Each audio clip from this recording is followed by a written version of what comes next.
To spill or not to spill? That is the question. We've all got something we're not telling somebody, but how much of a toll is that taking on you? I love The Office for so many reasons. There's actually a whole psychology behind the things we choose to share and the things we take to the grave. Dr. Katie Stewart is here to reveal the secrets about secrets and what happens when we keep everything to ourselves. Sounds complicated.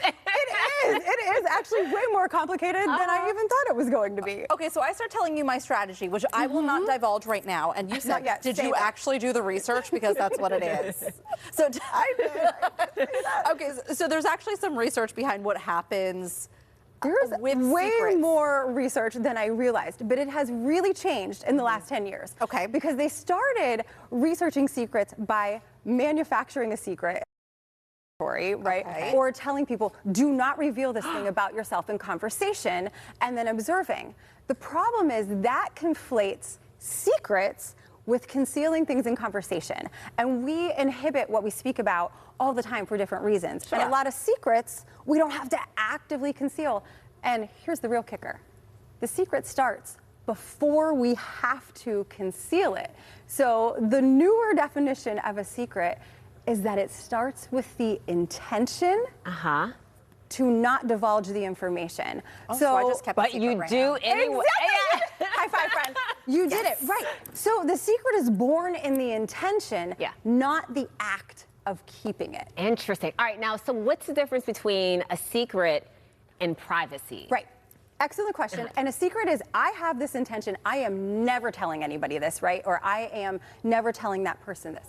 Privacy is more things that we just don't talk about in certain situations or talk about with everybody, or like what we talk about off camera and what we'll talk about on camera. I'm not necessarily intending to not tell people. I just don't share it all the time. Got it. Okay, so let me tell you my strategy for secrets. Tell us. Because I feel like it can weigh on you, and also when the gossip is good, I can't.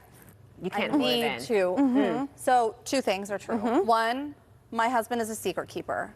Two, my friend Andrea is also a secret keeper. I keep secret keepers close to me because they are the people who are not invested in whatever the story is and don't care about they can take that to the grave because it has no bearing on their lives whatsoever.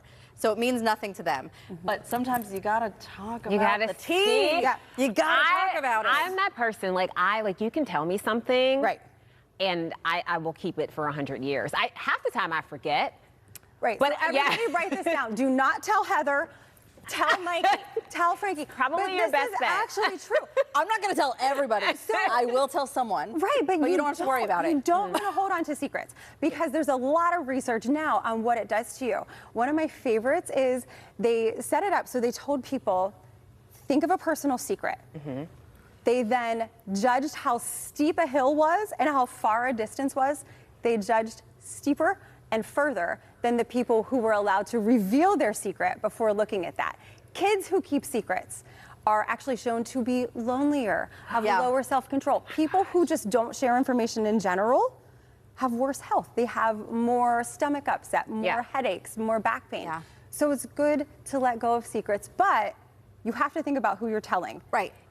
So you have to have a secret keeper. I think that's the case, like with personal secrets. Like I feel as though, I have very few like personal secrets. Like, do you know what's average? Because this is actually really interesting. What is average? 13 at any given time. People have 13 That's secrets, way too many. 5 of which they've never told anyone, not a soul. No, I can't think because of one. You need to get stuff off of your chest. I feel like that's the notion that like our parents and grandparents grew up with, where you held everything in and it ate you up on the inside. And it does. That's what we're finding out. It is bad for your health. You do have to share. I feel great.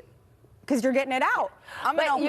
But see, when somebody tells me a secret, that's different. Like for me, that's different. Like that stays in. Because you understand the privilege of holding it, right? There's research showing that kids as young as 6 understand that having a secret is a really important part of a relationship. But it's really important to look at, if we're going to share the secret, which is actually, yes, the best thing to do. Are we confessing to the person from whom we're holding the secret, or are we confiding? And there's not much research on confessing. Confiding is really different. It is actually really helpful, but your strategy was good. You don't want it to be someone who knows the other person well, so that they're holding it, because then they're sharing the burden also. You want someone who might help you if there's a problem, help you solve it. Someone who might help you look at it from a different perspective. Like, I don't know, like a psychologist or something. Yeah, I mean, we're pretty good at it usually. You are the best secret keeper. You know what? My thought is oftentimes, like if it's not a secret keeper and it's not somebody like who we've now labeled. No, we're not labeling her, but if I don't want the secret told, don't tell it. Like, don't tell it to people. Yeah, because but you have to anticipate. Like, if you're going to say it, know that it could possibly spread. I mean, so one of my brothers says there's a one-person rule.